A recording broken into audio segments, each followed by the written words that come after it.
আসসালামু আলাইকুম। কেমন আছেন সবাই? চলে এলাম আবার একটি নতুন ভিডিও নিয়ে। আজকে আপনাদেরকে জানাবো গর্ভাবস্থায় অতিরিক্ত শুয়ে বসে থাকার ফল মা ও বাচ্চার জন্য কতটা ক্ষতিকর। আপনি কি গর্ভাবস্থায় সারাদিন শুয়ে বসে থাকছেন?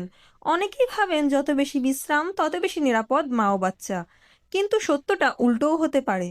অতিরিক্ত অলসতা আপনার শরীরের ভেতরে এমন কিছু সমস্যা তৈরি করতে পারে যা মা ও বাচ্চার দুজনের জন্যই ঝুঁকিপূর্ণ।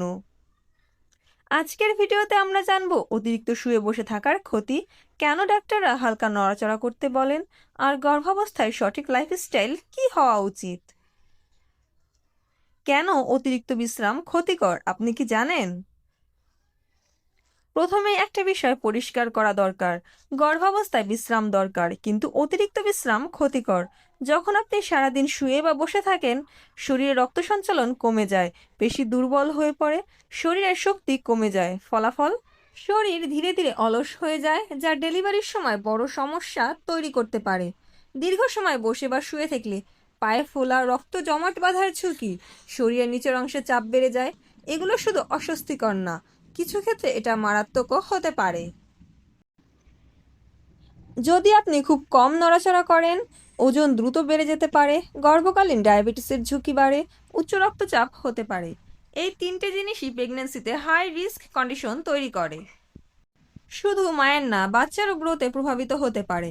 কম রক্ত সঞ্চালন মানে বাচ্চা কম অক্সিজেন পেতে পারে, পুষ্টির ঘাটতি হতে পারে।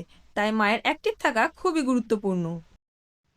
আবার অনেকেই চান নর্মাল ডেলিভারি, কিন্তু শরীর যদি দুর্বল হয়ে যায়, পেলভিক মাসল শক্তি কমে যায়, স্ট্যামিনা কমে যায়, লেবার পেইন হ্যান্ডেল করা কঠিন হয়ে যায়, এর ফলে নর্মাল ডেলিভারি কঠিন হয়ে যেতে পারে।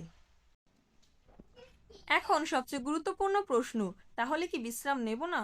না, অবশ্যই নেবেন, কিন্তু ব্যালেন্স করে। দিনে 20 থেকে 30 মিনিট হালকা হাঁটা, দীর্ঘ সময় একভাবে না বসে থাকা, হালকা স্ট্রেচিং, ডাক্তারের পরামর্শে পর্যাপ্ত পানি পান করা। মনে রাখবেন, অ্যাক্টিভ বাট সেফ, এটাই মূল মন্ত্র। তাহলে কখন বিশ্রাম দরকার? কিছু ক্ষেত্রে ডাক্তার সম্পূর্ণ বিশ্রাম দিতে পারেন, যেমন bleeding, high risk pregnancy, premature labour risk. এই অবস্থায় অবশ্যই ডাক্তারের কথা ফলো করবেন। গর্ভাবস্থায় শুধু বিশ্রাম নয়, সঠিক ব্যালেন্সই আপনার ও আপনার বাচ্চার সুস্থতার চাবিকাঠি। অতিরিক্ত শুয়ে থাকা যেমন ক্ষতিকর, তেমনি অতিরিক্ত কাজ করাও ঠিক না।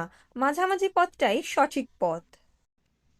মনে রাখবেন, একজন সুস্থ মা মানেই একজন সুস্থ সন্তান। গর্ভাবস্থায় ছোট ছোট অভ্যাস, যেমন একটু হাঁটা, সঠিকভাবে বসা আর নিয়ম মেনে চলা, এই ছোট জিনিসগুলোই ভবিষ্যতে বড় পার্থক্য তৈরি করে। আজ আপনি নিজের জন্য যতটা সচেতন হবেন, আপনার বাচ্চার ভবিষ্যতও ততটাই নিরাপদ হবে। তাই অযথা ভয় না পেয়ে সঠিক জ্ঞান নিয়ে আজকে অ্যাক্টিভ এবং সেফ থাকুন। এই ভিডিওটি যদি আপনার কাজে লাগে, লাইক দিন, শেয়ার করুন, যেন আরও মা উপকৃত হয়। আর এমন আরও গুরুত্বপূর্ণ তথ্য পেতে অবশ্যই আমাদের চ্যানেলটি সাবস্ক্রাইব করতে ভুলবেন না। ভালো থাকবেন, সুস্থ থাকবেন। আল্লাহ হাফেজ। আসসালামু আলাইকুম।